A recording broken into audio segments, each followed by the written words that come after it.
Hey everyone, Kanai Tokyo here, and first things first, I am so sorry for not uploading a video for at least 2 weeks now. I just could not prioritize my YouTube channel at the moment due to a lot of playing of the nerve-wracking, neck-cracking Overwatch. Oh my god bro, you're so new! Cannot focus on my YouTube channel right now, cause life, it's been giving up on me. And of course also working like it's nobody's business. So recently I have been receiving comments regarding work and how difficult it is to work here in Japan, and since that work is everything that's in my head right now, I thought it would be the perfect opportunity to talk to you guys about that matter. Before you guys fantasize how Japan is all about fun and games, anime, maid cafes, manga, sushi, tempura, I would like to burst your bubble by saying, no! God, please, no! No! No! No! Japan is not that special. I mean, you can have access to all of these things way easier than any other country, I suppose. Wait, by saying that Japan has access to all of these things way easier than any other country, does that mean I'm contradicting myself? So let's get started, shall we? So working in Japan is not actually as difficult as people think it is. In fact, I might as well tell you. One of the easiest way of getting to make a living in here in Japan and settle down is actually teach English in here. So you may apply in a private company like Interact or those Eikaiwa companies like GABA, or you may also apply in the JET program as an ALT or assistant language teacher. And they call it assistant because the actual teacher has to be a certified teacher in order to teach students in Japan. Generally, you know, that's just the rule. Basing on the website, working as an ALT does not need a licensure exam of some sort, but you at least need a bachelor's degree in a university. I'm not really sure about community college, but if you want more information about it, I'll put a link down in the description below, so definitely check it out if you want more information. And of course, subscribe down below because that helps me a lot. And of course, like everything else, there are multiple, if not endless ways into getting to Japan, but those are usually the go-to when people want to go to Japan after graduating immediately. So there are other ways of getting into Japan without having to resort to teaching in English. For example, like going through recruitment agencies such as Morgan McKinley, Hayes, or Robert Half, but that usually requires a very beefy skill set, and not to mention a lot of self-esteem. That's why I didn't do that. What I always recommend to my friends when I get asked is to just study Japanese at first and at least get a proficiency level of N2 in the JLPT. And of course, that is for obvious reasons, because you're in Japan.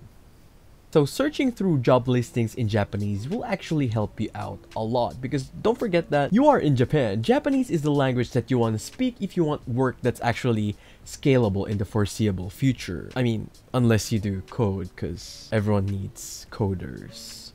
Also, to avoid giving you guys the most intense motherfucking culture shock of your entire life, I would like to give you guys a rundown on how working in the Japanese company is actually like. So one aspect that is often talked about, if not a lot, is the system of hierarchy in Japan and how it's more pronounced here compared to the Western culture. And having worked for both Japanese and Western companies, I would pretty much say it's the exact same thing, though that is my opinion. For me personally, it's actually way scarier to work in a company that has no system or sense of hierarchy. Because in Japan, when your idea is of no value, they normally tell you straight up and actually come up with a solution around that idea. But as for Western style companies, that's not really the case. I mean, I don't know, that is my opinion. I mean, not to mention, it is actually kind of hard to tell due to the lack of cues that Western people have when they try to throw shade. It's kind of funny how it's rumored that Japanese people are so indirect in saying things, but in my opinion, I think Western people are more indirect. They tell you in a very direct manner, but that's not really what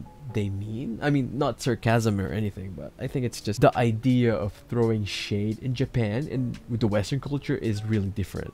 But I digress. Another thing that would take time to notice is actually the existence of honne and tatemae in your workplace. So honne, say it like the Spanish you are, honne. So honne means tatemae.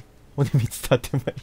So honne means your honest and true self. Hi, I'm Kenji. And tatemae means the face we show in public. Hi, I'm Kenji. I bet even you wouldn't know the difference. Hi, I'm Kenji. So I personally had a struggle with this problem because I did not know exactly how the person felt ever, whether he was telling the truth, lying, or just trying to be nice with me.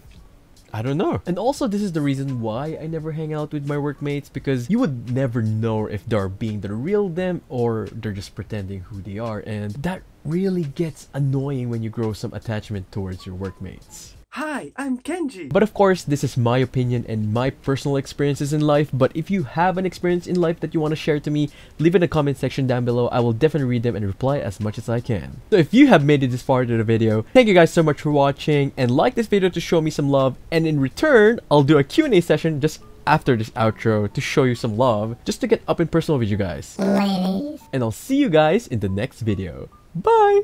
Okay guys, now we're warping into Ikebukuro Station because there's Sushiro here, and this is actually the only place where there's Sushiro that's nearby my place and work.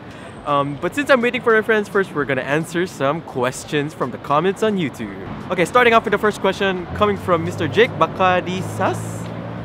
Dude, I envy your life. Haha, please make more videos about Japan until I get the chance to live there. Arigato. I got you, homie. I got you. Number 2 is coming from Miss Trisha Yuki. I want you to make a travel video about Harajuku. Salamat. The thing about travel videos in popular spots like Harajuku, Shibuya, and Shinjuku is it's very hard to film because there's a lot of people. So even if, let's say, I get a cameraman, it'll be very difficult. But, you know, maybe someday. And yes, definitely Senpai noticed you. Hey.